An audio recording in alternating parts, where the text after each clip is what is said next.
But ನಿಮ್ಮ ಮುಂದೆ ಸ್ಫೂರ್ತಿ ಅನ್ನೋ ಕ್ಯಾರೆಕ್ಟರ್ ಅಲ್ಲಿ ಬರ್ತೀನಿ. ಸೊ ಫಸ್ಟ್ ಹೇಳಬೇಕು ಅಂದರೆ ಥ್ಯಾಂಕ್ ಯು ಸೋ ಮಚ್ ಮೆನೆಗಾಟಿ ನಾಗರಾಜ್ ಸರ್, ನವೀನ್ ಸರ್. ಇಂಥ ಪರ್ಫಾರ್ಮೆನ್ಸ್ ಓರಿಯೆಂಟೆಡ್ ಪಾತ್ರ ಫಾರ್ ಅ ಬಿಗಿನರ್ ಕೊಟ್ಟಿದ್ದಕ್ಕೆ ಥ್ಯಾಂಕ್ ಯು ಸೋ ಮಚ್. ಇದೊಂಥರ ಪಾತ್ರ ತುಂಬ ಚಾಲೆಂಜಿಂಗ್ ಆಗಿತ್ತು. ಎಲ್ಲರೂ ಇಷ್ಟಪಡ್ತಿದ್ದಾರೆ. ಪ್ರೀಮಿಯರ್ ನೋಡ್ತಾ ಇದ್ದೀವಿ, ರೆಸ್ಪಾನ್ಸ್ ನೋಡ್ತಾ ಇದ್ದೀವಿ, ತುಂಬ ಇಷ್ಟಪಡ್ತಿದ್ದಾರೆ. ಆಡಿಯನ್ಸ್ಗೆ ಮೂವಿ ಇಷ್ಟ ಆಗ್ತಾ ಇದೆ, ಪಾತ್ರಗಳು ಇಷ್ಟ ಆಗ್ತಾ ಇದೆ, ಸಿನಿಮಾಟೋಗ್ರಫಿ ಇಷ್ಟ ಆಗ್ತಾ ಇದೆ. So very happy. ಆ್ಯಂಡ್ ಇದೇ ಫೆಬ್ರವರಿಗೆ ರಿಲೀಸ್ ಆಗ್ತಾ ಇದೆ. ದಯವಿಟ್ಟು ಎಲ್ಲರೂ ಚಿತ್ರಮಂದಿರಕ್ಕೆ ಬಂದು ಸಪೋರ್ಟ್ ಮಾಡಿ. And yeah thank you so much sir. I am very honoured that ನಾನು ಪಾತ್ರ ನೋಡಿ ಎಲ್ಲರಿಗೂ ಕನೆಕ್ಟ್ ಆಗ್ತಾ ಇದೆ. ದೊಡ್ಡವರಿರಲಿ, ಚಿಕ್ಕವರಿರಲಿ, ಅಜ್ಜಿಯವರಿರಲಿ, ಮಕ್ಕಳಿರಲಿ, ಎಲ್ಲರಿಗೂ ತುಂಬ ಕನೆಕ್ಟ್ ಆಗ್ತದೆ. ಕೆಲವರು ಪಾತ್ರ ನೋಡ್ಕೊಂಡು ಬಂದು ತುಂಬ ಇಮೋಷ್ನಲ್ ಆಗಿ ನನಗೆ ರಿವ್ಯೂಸ್ ಕೊಟ್ಟಿದ್ದಾರೆ. ಸೊ ಒಂದು ಪರ್ಫಾರ್ಮೆನ್ಸ್ ನಾನು ಮಾಡಿರೋ ಆ್ಯಕ್ಟರ್ಗೆ ಅವ್ರಿಗೆ ಕನೆಕ್ಟ್ ಆಗ್ತಾ ಇದೆ ಅಂದರೆ ತುಂಬ ಖುಷಿ ಆಗುತ್ತೆ. ತಲುಪಿದೆ ಅಂತ ಅನ್ಕೋತೀನಿ, ಇಷ್ಟ ಆಗಿದೆ ಅಂತ ಅನ್ಕೋತೀನಿ.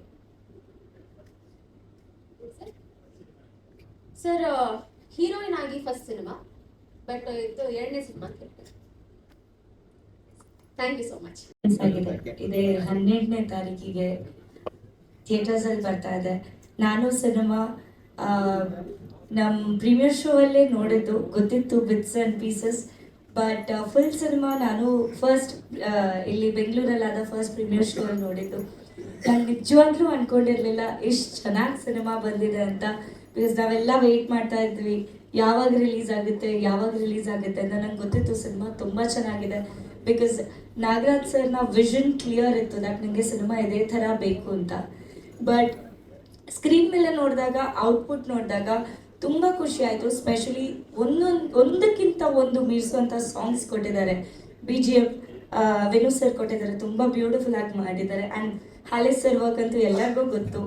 ಸೊ ಟೀಮ್ ವರ್ಕ್ ಸ್ಕ್ರೀನ್ ಮೇಲೆ ಬರ್ತಾ ಇದೆ 12ನೇ ತಾರೀಕು. ನೀವು ಎಲ್ಲರೂ ಫ್ಯಾಮಿಲಿ ಜೊತೆ, ದೊಡ್ಡವ್ರ ಜೊತೆ, ಚಿಕ್ಕವ್ರ ಜೊತೆ, ಎಲ್ಲರ ಜೊತೆ ಹೋಗಿ ನೋಡುವಂಥ cinema. Full on paisa vasool cinema ಅದು. ಸೊ ಎಲ್ಲರೂ ಹೋಗಿ ನಮ್ಮ ಸಿನಿಮಾಗೆ ಸಪೋರ್ಟ್ ಮಾಡಿ. And thank you. ಹೌದು ಸರ್, ಮೊನ್ನೆಷ್ಟೇ 6ನೇ ತಾರೀಕು ಒಂದು ಸಿನಿಮಾ ರಿಲೀಸ್ ಆಯಿತು. ಬಟ್ ಎರಡೂ ಕಂಟೆಂಟ್ ತುಂಬಾ ಡಿಫ್ರೆಂಟ್ ಆಗಿದೆ. ಅದೊಂದು ಡಿಫ್ರೆಂಟ್ ಜಾನರ್ ಆ್ಯಂಡ್ ಇದೊಂದು ಡಿಫ್ರೆಂಟ್ ಜಾನರ್. ಇದು full on full love story ಜೊತೆ ಒಂದು ಎಜುಕೇಷ್ನಲ್ ಕಂಟೆಂಟ್ ಕೂಡ ಇದೆ. ಸೊ ಎರಡು ದ ಡಿಫ್ರೆಂಟ್ ರೋಲ್ಸ್. ಸರ್ ಕನ್ನಡದಲ್ಲಿ ಇದು 3ನೇ cinema sir. But actually shooting ಆಗುವಾಗ ಕನ್ನಡದಲ್ಲಿ ಇದು ನನ್ನ ಮೊದಲನೇ ಸಿನಿಮಾ ಸರ್. ನಾನು ತುಳು ಸಿನಿಮಾ ಮಾಡ್ತಾ ಇದ್ದೆ ಸರ್. ತುಳು ಸಿನಿಮಾ ಆದಮೇಲೆ ಕನ್ನಡ ಸರ್.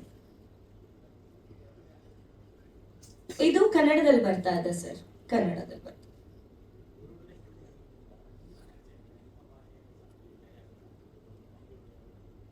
ಅದು ಹೇಳದೇ ಇರೋದು ಹೌದು. ಆ್ಯಕ್ಚುಲಿ ಸಿನಿಮಾದಲ್ಲಿ ಮಂಗಳೂರು ಭಾಷೆ ಇದೆ. ಬಟ್ ನಾನು ಮಾತಾಡ್ತೀನೋ ಇಲ್ವೋ ಅಂತ ನೀವು ಸಿನಿಮಾದಲ್ಲಿ ನೋಡ್ಬೇಕಷ್ಟೇ ಸರ್. ನನಗೆ ಡೌಟ್ ಇಲ್ಲ ಸರ್, ನಿಮಗೆ ಸಸ್ಪೆನ್ಸ್ ಬಿಟ್ಕೊಡ್ಬಾರ್ದು ಅಂತ ಅಷ್ಟೇ. Thank you so much. Thanks Niriksha. So ಈಗ ಈ ಚಿತ್ರದ ಇನ್ನೊಂದು ಕ್ಯಾರೆಕ್ಟರು ಸ್ಫೂರ್ತಿ ವೆಂಕಟೇಶ್ ಅವರು.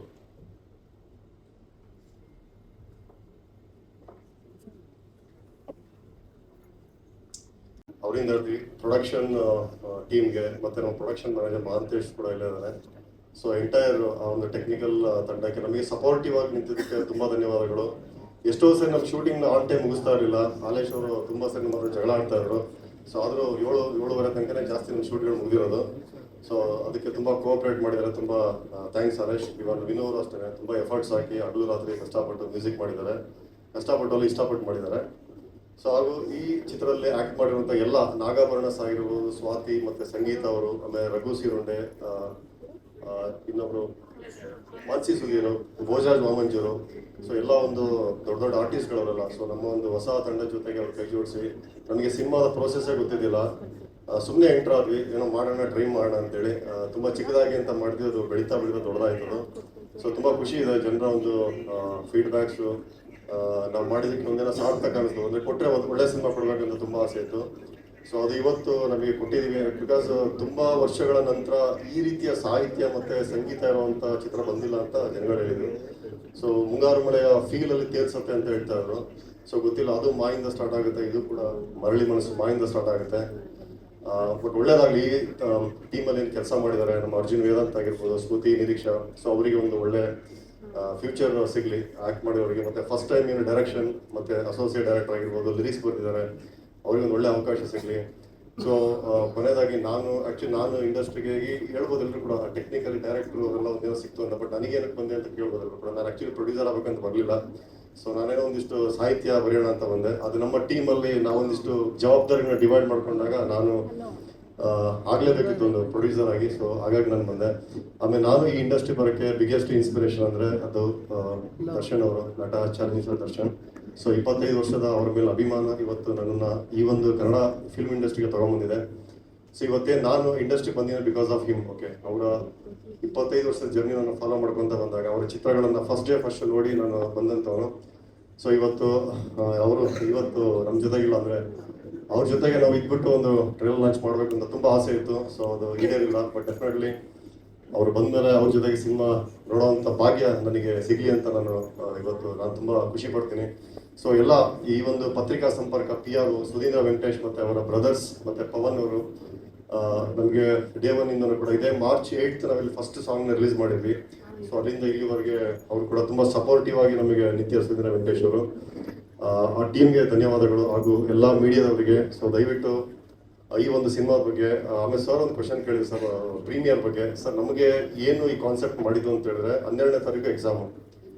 ಸೊ ಎಕ್ಸಾಮ್ಗಿಂತ ಮುಂಚೆ ಒಂದು ಪ್ರಿಪರೇಟರಿ ಎಕ್ಸಾಮ್ ಮಾಡೋಣ ಅಂತ ನಾವೇ ತಗೊಂಡಂಥ ಒಂದು ನಿರ್ಧಾರ. ಸೊ ಪ್ರಿಪರೇಟರಿ ಎಕ್ಸಾಮಲ್ಲಿ ಒಂದು ಲೆವೆಲಲ್ಲಿ ನಾವು ಗೆದ್ದಿದ್ದೀವಿ. ಸೊ ನಮಗೆ ನಂಬಿಕೆ ಏನಿದೆ ಅಂತ ಹೇಳಿದ್ರೆ ನಾವು ಡೈರೆಕ್ಟಾಗಿ 12ನೇ ತಾರೀಕು ಬಂದಿದ್ದರೆ ನಿಜವಾಗ್ಲೂ ತುಂಬ ಕಷ್ಟ ಆಗ್ತಾ ಇದೆ. ಈಗ ನೋಡಿರೋರು 1,000 ಜನ ಅಟ್ಲೀಸ್ಟ್ ಒಂದು 10 ಜನಕ್ಕೆ ಚೆನ್ನಾಗಿದೆ ಅಂತ ಹೇಳಿದ್ರೆ ಥಿಯೇಟ್ರಲ್ಲಿ ನೋಡ್ಬೋದು ಈ ಸಿನಿಮಾ ಅಂತ ಹೇಳೋದ್ರಿಂದ 100% ಬಂದೇ ಬರ್ತಾರೆ ಅನ್ನೋ ಕಾನ್ಫಿಡೆನ್ಸ್ ಇದೆ. ಆಮೇಲೆ ಸೋಷಿಯಲ್ ಮೀಡಿಯಾದಲ್ಲಿ ಅವರು ತುಂಬ ಜನ ಬರೆದಿದ್ದಾರೆ, ಫೇಸ್ಬುಕ್ಕಲ್ಲಿ, ಇನ್ಸ್ಟಾಗ್ರಾಮಲ್ಲಿ ಅವ್ರ ಅನಿಸಿಕೆ ಹಂಚ್ಕೊಂಡಿದ್ದಾರೆ. ತುಂಬ ಜನ ಹತ್ತಿದ್ದಾರೆ. 85 ವರ್ಷದ ವಯಸ್ಸಾದ ಲೇಡಿ ವೀಲ್ ಚೇರ್ ಮೇಲೆ ಬಂದು ಸಿನಿಮಾ ನೋಡಿದ್ದಾರೆ. ಯಾಕೆ ಬಂದರು ಅಂತ ಹೇಳಿದ್ರೆ ಪ್ರೀವಿಯಸ್ ಪ್ರೀಮಿಯರ್ ಆದಾಗ ಅವರಿಗೆ ನ್ಯೂಸ್ ಹೋಗಿದೆ RR ನಗರದಲ್ಲಿ. ಸೊ 85 ವರ್ಷದ ಅಜ್ಜಿ ಬಂದ್ಬಿಟ್ಟು ಆ ಒಂದು ಕ್ಯಾರೆಕ್ಟರ್ ಸ್ಫೂರ್ತಿ ಮತ್ತು ಚಿತ್ರಣ ಹಿಡ್ಕೊಂಡು ಹತ್ತಿದ್ದಾರೆ ಅವ್ರು ಆ್ಯಕ್ಚುಲಿ. ಆಮೇಲೆ ಎಷ್ಟೋ ಜನ ತುಂಬ 70-80 ವರ್ಷ, ಆಮೇಲೆ 30 ವರ್ಷದಿಂದ ಥಿಯೇಟ್ರಿಗೆ ಬರದೇ ಇರೋರು ಬಂದಿದ್ದಾರೆ. ಸೊ ಅದು ನಮಗೆ ಖುಷಿ ಇದೆ. ಥಿಯೇಟ್ರಿಗೆ ಬರದೇ ಇದ್ದವ್ರನ್ನ ಸಿನಿ ಪಯಣದ ಮೊದಲ ಚಿತ್ರ ನಮ್ಮ ಟೀಮ್ ಎಲ್ಲ ಹೇಳ್ದಂಗೆ ಒಂದು ಪ್ರಾಮಾಣಿಕ ಪ್ರಯತ್ನ. ಯಾಕಂದ್ರೆ 3 ವರ್ಷ ತಗೊಂಡು ಆ 3 ವರ್ಷ ಅದು ಅಷ್ಟು ಸುಲಭದ ಹಾದಿ ಆಗಿರಲಿಲ್ಲ. ಒಂದು ಮೂವಿ 3 ವರ್ಷ ತಗೊಂಡಂದಾಗ ನೀವು ಗೆಸ್ ಮಾಡ್ಬೋದು ಏನೆಲ್ಲ ಚಾಲೆಂಜಸ್ ಇರುತ್ತೆ. ಅದು ಹೊಸ ತಂಡ ಬಂದಾಗ ಆ ತಂಡದಲ್ಲಿ ಆ ಚಾಲೆಂಜಸ್ಸನ್ನೆಲ್ಲ ಮೀರಿದ್ದು ನಮ್ಮಲ್ಲಿದ್ದಿದ್ದು ಒಂದು ಫ್ಯಾಷನ್ನು ಹಾಗೂ ನಮ್ಮಲ್ಲಿರೋ ಒಂದು ವಿಷನ್ನು. ಸೊ ಅದೆಲ್ಲ ಇವತ್ತು ಆ ತೆರೆ ಮೇಲೆ ಅದು ಬಂದಿದೆ. ಯಾಕಂದರೆ ಇವತ್ತು ಒಂದು 8 ಪ್ರೀಮಿಯರ್ ಶೋ ಮಾಡಿದ್ವಿ. ಎಲ್ಲ ಕಡೆ ಆಸಮ್ ರೆಸ್ಪಾನ್ಸ್ ಇದೆ. ಸೊ ಆ ರೆಸ್ಪಾನ್ಸ್ ನನಗೆ ಏನು ಕಾನ್ಫಿಡೆನ್ಸ್ ಕೊಡ್ತು ಅಂದರೆ ಅಟ್ಲೀಸ್ಟ್ ನಾವು ಯಾಕಂದರೆ ಇವತ್ತು ನಮ್ಮ ಕರ್ನಾಟಕ ಸಿನಿಮಾ ಇಂಡಸ್ಟ್ರಿ ಏನೋ ತುಂಬ ದಿಗ್ಗಜರ ನೋಡಿದ ಇಂಡಸ್ಟ್ರಿ. ಯಾಕಂದರೆ ಇಲ್ಲಿ ನಾವು ಈಗ ಅಂಬೆಕಾಲಿಟ್ಟು ಬರ್ತಾ ಇದ್ದೀವಿ. ನಮ್ಮಿಂದ ಯಾವುದು ಅಭಾಸಗಳಾಗಬಾರ್ದು. ಅವ್ರು ಹಾಕ್ಕೊಟ್ಟಿರೋ ದಾರಿಯಲ್ಲಿ ನಾವು ನಡೆದಿದ್ರು ಪರವಾಗಿಲ್ಲ, ಬಟ್ ಅಲ್ಲಿ ಬಂದು ನಾವು ತಪ್ಪು ಮಾಡಬಾರ್ದು. ಯಾಕಂದರೆ ಒಂದು ತಪ್ಪು ಸಂದೇಶ ಕೊಡೋ ಚಿತ್ರಗಳು ಮಾಡಿ ಸಿನಿಮಾ ರಂಗಕ್ಕೆ ಬರಬಾರ್ದು. ಬಿಕಾಸ್ ನಾನು ಬೇಸಿಕಲಿ ಇಂಜಿನಿಯರು. ಸೊ ನಾನೊಬ್ಬ ಆಡಿಯನ್ಸ್. ಒಂದು ಸಿನಿಮಾಕ್ಕೆ ದುಡ್ಡು ಕೊಟ್ಟು ಹೋದಾಗ ಎಲ್ಲಾರೋ ಕೇಳ್ತಾ ಇದ್ರು ಸರ್ 400 ರೂಪಾಯಿ ಯಾವ ಬೇಸಿಸ್ ಮೇಲೆ ಇಟ್ರಿ ಅಂತಂದರೆ ಒಂದು ದುಡ್ಡಿಗೆ ಇವತ್ತು ವ್ಯಾಲ್ಯೂ ಇದೆ. ಅಷ್ಟು ಕೊಟ್ಟು ಅವ್ನು ಹೋಗಿ ಎಂಟರ್ಟೈನ್ಮೆಂಟ್ ಇರಬೇಕು. ಯಾಕಂದರೆ ಐದರ ಅವ್ನು ಯಾವುದೋ ಮೂಡಲ್ಲಿ ಸಿನಿಮಾ ನೋಡೋಕೆ ಹೋಗಿರ್ತಾನೆ. ಅವನಿಗೆ ಐದರ ಒಂದು ಮೆಸೇಜ್ ಅವನಿಗೆ ಇಷ್ಟ ಆಗಬೇಕಿಲ್ಲ ಅಲ್ವಾ. ಸೊ ಇವತ್ತು ಥಿಯೇಟ್ರ್ಗಳಿಗೆ ಜನ ಬರೋದೇ ತುಂಬ ಚಾಲೆಂಜಿಂಗ್ ಇದೆ. ಅದು ನಮ್ಮಂಥ ಹೊಸಬ್ರು ಸಿನಿಮಾನ ಹೇಗೆ ಅವ್ರು ಬಂದು ನೋಡ್ತಾರೆ ಅಂದಾಗ we must have some content in the movie. ಒಂದು ಒಳ್ಳೆ ಸ್ಟೋರಿ ಲೈನ್ ಬೇಕಾಗತ್ತೆ. ಸೊ ಆ ಸ್ಟೋರಿ ಲೈನ್ನ ಇಟ್ಕೊಂಡು ನಾನೊಂದು ಕಥೆ ಹೇಳಿದಾಗ ನನಗೆ ಬೆನ್ನೆಲುಬಾಗಿ ನಿಂತಿದ್ದು ನನ್ನ ತಂಡ ನವೀನು, ಆಶಿತ್. ಮರಳಿ ಮನಸ್ಸಾಗಿದೆ. ಈ ಒಂದು ಟ್ರೇಲರ್ ಲಾಂಚ್ ಈವೆಂಟ್ಗೆ ಬಂದಿರುವಂಥ ನಿಮ್ಗೆಲ್ಲರಿಗೂ ಸ್ವಾಗತ. ಅದೇ ರೀತಿ ಎಲ್ಲ ಮಾಧ್ಯಮಿಕರಿಗೆ ಥ್ಯಾಂಕ್ ಯು ಸೋ ಮಚ್ ಬಂದಿದ್ದಕ್ಕೆ. ಈ ಒಂದು ಈವೆಂಟಲ್ಲಿ ಆ್ಯಕ್ಟರ್ಸ್ ಆಗಿರುವಂಥ ಪ್ರಿಯಾ ಅವರು ಕೂಡ ಪಾಲ್ಗೊಂಡಿದ್ದಾರೆ. ವಿಶ್ ಮಾಡೋದಕ್ಕೆ ಬಂದಿದ್ದಾರೆ, ತುಂಬ ಖುಷಿ ಆಯಿತು. ಮೊದಲನೇದಾಗಿ ಈ ಒಂದು ಸಿನಿಮಾದ ಕಥೆನ ನಾಗರಶಂಕರ್ ಡೈರೆಕ್ಟರ್ ಅವರು ನಮಗೆ ಎಕ್ಸ್ಪ್ಲೇನ್ ಮಾಡಿದಾಗಲೇ ಈ ಒಂದು ಸಿನಿಮಾ ನನ್ನ ಕೆರಿಯರಲ್ಲಿ ಇರಬೇಕು ಅಂತ ನಾನು ಅವತ್ತೇ ಡಿಸೈಡ್ ಆದೆ. ಅಲ್ಲಿಂದ ಶುರುವಾಯಿತು ಜರ್ನಿ. ಒಂದಷ್ಟು ವರ್ಕ್ಶಾಪ್ಗಳು, ಯಾಕಂದ್ರೆ ಈ ಕ್ಯಾರೆಕ್ಟರ್ ತುಂಬಾನೇ ನನ್ನ ಎಷ್ಟು ಸಿನಿಮಾದ ಎಲ್ಲ ಸಿನಿಮಾದ ಜರ್ನಿಲಿ ಈ ಒಂದು ಕ್ಯಾರೆಕ್ಟರ್ ತುಂಬಾ ಚಾಲೆಂಜಿಂಗ್ ಆಗಿತ್ತು ನನಗೆ. ಸೊ ಯಾವುದೇ ಒಂದು 1% ಕೂಡ ಮೇಲ್ಗಡೆ ಹೋಗಬಾರ್ದು, ಕೆಳಗಡೆ ಬರಬಾರ್ದು, ಆ ಒಂದು ರೀತಿಯಲ್ಲಿ ಪರ್ಫಾರ್ಮೆನ್ಸ್ ಇತ್ತು ಆಯ್ತು. ದೆನ್ ಟೀಸರ್ ಬಿಟ್ವಿ. ನೆಕ್ಸ್ಟ್ ಇಮಿಡಿಯೇಟ್ ಚಾಲೆಂಜ್ ಇದ್ದಿದ್ದು ಡೇಟ್ ಅನೌನ್ಸ್ ಮಾಡಿಬಿಟ್ರು 12th ಅಂತ. ನಾನು ಶೂಟಿಂಗ್ ಅಲ್ಲಿದ್ದೆ. ಸೊ ಇನ್ನು ಪ್ರಮೋಷನ್ ದೊಡ್ಡ ಮಟ್ಟದಲ್ಲಿ ಮಾಡಬೇಕು ಅನ್ನೋ ಒಂದು ಆಸೆ ಇತ್ತು. ಈ ಒಂದು ಕತೆಗೆ, ಈ ಒಂದು ಕತೆನ ಪೂರ್ತಿ ಕರ್ನಾಟಕಕ್ಕೆ ತಲುಪಿಸ್ಬೇಕು ಅನ್ನೋ ಒಂದು ಚಾಲೆಂಜ್ ಇತ್ತು. So immediate paid premiere show planning ಮಾಡಿದ್ವಿ. ಫಸ್ಟ್ ತಗೊಂಡಿದ್ದ ಒಂದು ಚಾಲೆಂಜೇ ಪುತ್ತೂರು. ಗೊತ್ತಿರ್ಬೋದು, ಪುತ್ತೂರು ಆಡಿಯನ್ಸ್ ಇರ್ಬೋದು ಅಥವಾ ಕೋಸ್ಟಲ್ ಬೆಲ್ಟ್ ಆಡಿಯನ್ಸ್ ಇರ್ಬೋದು, ತುಂಬಾ ಕಷ್ಟ ಥಿಯೇಟ್ರಿಗೆ ಹೇಳ್ಕೊಂಡು ಬರೋದು. ಫಸ್ಟ್ ಅಲ್ಲೇ ನನ್ನ ಊರಂತ ನಾನು ಟ್ರೈ ಮಾಡಿದೆ. ಫಸ್ಟ್ ಡೇ, ಸೆಕೆಂಡ್ ಡೇ ನಿದ್ದೆ ದಿನ ಸ್ಟಾರ್ಟ್ ಆಗೋಯ್ತು ಅವತ್ತಿಂದ. ದೆನ್ ಒಂದಿನ ಬಿಫೋರ್ ಸೋಲ್ಡ್ ಔಟ್ ಆಗೋಯ್ತು. 400 rupees ಟಿಕೆಟ್ ಫಿಕ್ಸ್ ಮಾಡಿದ್ವಿ ನಾವು ಪೇಡ್ ಪ್ರೀಮಿಯರ್ ಶೋಗೆ. ಸೊ ಫಸ್ಟ್ ಆಫ್ ಆಲ್ ಯಾರಿಗೂ ಇಲ್ಲಿ ಫ್ರೀಯಾಗಿ ಕೊಟ್ಟಿರಲಿಲ್ಲ ನಾವು. ಒಂದು ನಮ್ಮ ಫ್ಯಾಮಿಲಿ ಕೂಡ ಒಂದು ಲಾಟ್ ಬುಕ್ ಮಾಡಿದ್ರು. ಅವ್ರಿಗೂ ಕೂಡ ನಾವು ಫ್ರೀಯಾಗಿ ಯಾವುದೇ ಕಾರಣ ಕೊಟ್ಟಿಲ್ಲ. ಅದು ಎಲ್ರಿಗೂ ಒಂದು ಗೊತ್ತಿರಲಿಲ್ಲ. 1000 people ಈಗ ಆಲ್ರೆಡಿ ನೋಡಿದ್ದಾರೆ ಪೇಡ್ ಪ್ರೀಮಿಯರ್ ಶೋನ. ಸಿನಿಮಾ ಆಲ್ರೆಡಿ ಸ್ಟಾರ್ಟ್ ಆಗೋಯ್ತು, ಜನ ಸಿನಿಮಾ ನೋಡ್ತಿದ್ದಾರೆ. ನನಗೆ ಟೆನ್ಷನ್ ಹೊಡಿತಿದ್ದಾರೆ. 400 ರೂಪಾಯಿ ಕೊಟ್ಟು ಸಿನಿಮಾ ನೋಡಕ್ ಬಂದಿದ್ದಾರೆ, ಅವರು ಏನು ಫೀಲ್ ಮಾಡ್ತಾರೆ ಹೇಗೆ ಅಂತ. ಸೊ ಸಿನಿಮಾ ಮುಗೀತು, ಡೈರೆಕ್ಟ್ ಜನರ ಮುಂದೆ ಹೋದೆ, ಎದ್ದು ನಿಂತು ಕ್ಲಾಪ್ ಹೊಡಿಗೆ ಶುರು ಮಾಡಿದ್ರು. ಅವತ್ತು ಡಿಸೈಡ್ ಆದೆ, ಏನು ನನ್ನ ಸಿನಿಮಾ ಬಗ್ಗೆ ನಾನು ಮಾತಾಡೋದು ಬೇಕಾಗಿಲ್ಲ, ಜನ ಮಾತಾಡ್ತಿದ್ದಾರೆ ಸಾಕು ಅಂತ. ಅವತ್ತು ಅಲ್ಲಿಂದ ಹಿಡ್ಕೊಂಡ ಹಠ Puttur, Udupi, Mangaluru, YGR RR Nagar 2 show, JP Nagar, ನಿನ್ನೆ ಲಾಸ್ಟ್ ನಾವು ಮಾಡಿದ್ದು ಯಲಹಂಕ ಮಾಲಾಫೇಶಿಯಾ. ಎಲ್ಲ ಕಡೆಯಿಂದಲೂ ಜನ ಭಾವುಕರಾಗಿ ಈ ಸಿನಿಮಾ ಬಗ್ಗೆ ಮಾತಾಡ್ತಿದ್ದಾರೆ. ತುಂಬಾ ಥ್ಯಾಂಕ್ಸ್ ಸರ್, ನಾಗರಾಜ್ ಸರ್, ಈ ಒಂದು ಸಿನಿಮಾನ ನನ್ನ ಕೆರಿಯರಲ್ಲಿ ಕೊಟ್ಟಿದ್ದಕ್ಕೆ ತುಂಬಾ thanks. And producer Naveen Kumar ಮುದೇಗೌಡರು, ಅದೇ ರೀತಿ Ashith sir, Vijay sir and Sanjeev, ಪೂರ್ತಿ ಈ ಒಂದು ಆ್ಯಂಡ್ ತೆಲುಗಿ ಮಲ್ಲಿಕಾರ್ಜುನ್ ಸರ್, ಪೂರ್ತಿ ತಂಡಕ್ಕೆ ಯಾವ ರೀತಿ ಥ್ಯಾಂಕ್ಸ್ ಹೇಳೋದು ಗೊತ್ತಾಗ್ತಿಲ್ಲ. ಸ್ಪೀಚ್ಲೆಸ್ ಅಂತ ಹೇಳ್ಬೋದು ಕೆಲವೊಂದು ಮೂಮೆಂಟ್ಗಳಲ್ಲಿ. ಏನಾದ್ರು ಕ್ವಶನ್ಸ್ ಇರ್ಬೋದು? ಸರ್, ಮೈಸೂರು ರಂಗಾಯಣದಲ್ಲಿ ಶುರು ಮಾಡಿದೆ ನನ್ನ ಜರ್ನಿನ. ಅಲ್ಲಿಂದ ಬೀದಿ ನಾಟಕ 1 ವರ್ಷ ಮಂಗಳೂರಲ್ಲಿ, ತುಳು ಇಂಡಸ್ಟ್ರಿಲಿ ವಿಲನ್ ಆಗಿ ಎಂಟ್ರ್ ಆಗಿದೆ. ಓಪನ್ ಆಗಿ ಹೇಳ್ಬೇಕಂದ್ರೆ 2 ಸಿನಿಮಾ ತುಳು ಇಂಡಸ್ಟ್ರಿಲಿ, ಮತ್ತೆ 2 ಸಿನಿಮಾ ಕನ್ನಡದಲ್ಲಿ. ಹ್ಯಾಪಿ ಜರ್ನಿ, ಕುಮಾರಿ 21F ನೆಗೆಟಿವ್ ಕ್ಯಾರೆಕ್ಟರ್ ಮಾಡಿದೆ. ದೆನ್ ಪರಸಂಗ, ಅದಾದ್ಮೇಲೆ ತೆಲುಗಲ್ಲಿ ಹೋಗ್ಬಿಟ್ಟು ಹೀರೋ ಆದೆ ಎಂತವರ ಸಿನಿಮಾದಲ್ಲಿ, ಅಲ್ಲಿ 2 ಸಿನಿಮಾ ಹೀರೋ ಆಗಿ ಮಾಡಿದೆ. Then reveal 2019. Then immediate lockdown ಆಗೋಯ್ತು. ಅಲ್ಲೋಲ ಕಲ್ಲೋಲ ಶುರು ಆಗೋಯ್ತು. ಏನು ಮಾಡೋದು ಲೈಫಲ್ಲಿ, ಸೀರಿಯಲ್ಗೆ ಹೋಗೋಣ, ಈ ಕಡೆ ಇನ್ನೂ ವೆಯ್ಟ್ ಮಾಡೋಣ ಏನು ಅಂತ. ಸೊ ಮತ್ತೆ ಇನ್ನೊಂದು ಸಿನಿಮಾ ತೆಲುಗಲ್ಲಿ ಸ್ಟಾರ್ಟ್ ಆಗೋಯ್ತು, ಆಕ್ಷನ್ ಓರಿಯೆಂಟೆಡ್ ಸಿನಿಮಾ. ಬಟ್ ಆದ್ರೂ ಏನಂದ್ರೆ ನನ್ನ ಓಪನ್ ಆಗಿ ಒಂದು ಹೇಳ್ಬೇಕಂದ್ರೆ 2016 February 12th first movie release ಆಗಿದೆ, ಕುಡ್ಲ ಕೆಫೆ ಅನ್ನೋದು.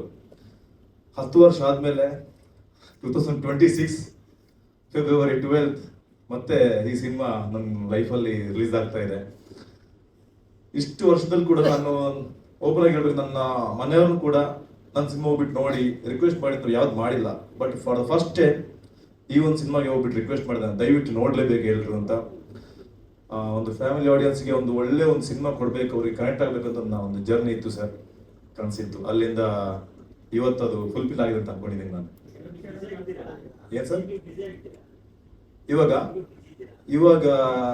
ಈ ಒಂದು 2 ತಿಂಗಳಿಂದ ಬ್ಯುಸಿ ಆಗಿದ್ದೀನಿ ಸರ್. ಖಂಡಿತ ಇಲ್ಲ ಸರ್, ಇನ್ನು ಬಂದಿಲ್ಲ. ಹೌದು, ಖಂಡಿತ ಇಂಪಾರ್ಟೆನ್ಸ್. ಅದಕ್ಕೆ ಹೇಳಿದ್ನಲ್ಲ ಸರ್, ಅಲ್ಲೋಲ ಕಲ್ಲೋಲ ಆಗೋಯ್ತು 2019 ರಿಲೀಸ್ ಆದಾಗ ಅಂತ. ಸೊ ಮತ್ತೆ ವೆಯ್ಟ್ ಮಾಡಿದೆ. ಒಂದಷ್ಟು ಕನಸುಗಳು, ಅಂದ್ರೆ ಸಿನಿಮಾ ಇಂಡಸ್ಟ್ರಿಗೋಸ್ಕರ ಇಷ್ಟೊಂದು ಇಲ್ಲಿ ಏನೋ ಸಾಧನೆ ಮಾಡಬೇಕು ಅಂತ ವೆಯ್ಟ್ ಮಾಡ್ತಿದ್ದೆ. ಸೊ ಮತ್ತೆ ಇಲ್ಲಿ ಹೋಗ್ಬಿಟ್ರೆ ಇಷ್ಟು ವರ್ಷ ಪಟ್ಟಿದ ಕಷ್ಟ ಎಲ್ಲಿ ಹೋಗ್ಬಿಡ್ತು ಅಂತ ಡಿಸೈಡ್ ಆಗಿ ಮತ್ತೆ ವೆಯ್ಟ್ ಮಾಡಿದೆ. ಬ್ಯಾಂಕ್ ಬ್ಯಾಲೆನ್ಸ್ ಇನ್ನು ಖಂಡಿತ ಇಲ್ಲ ಸರ್ ಇನ್ನು.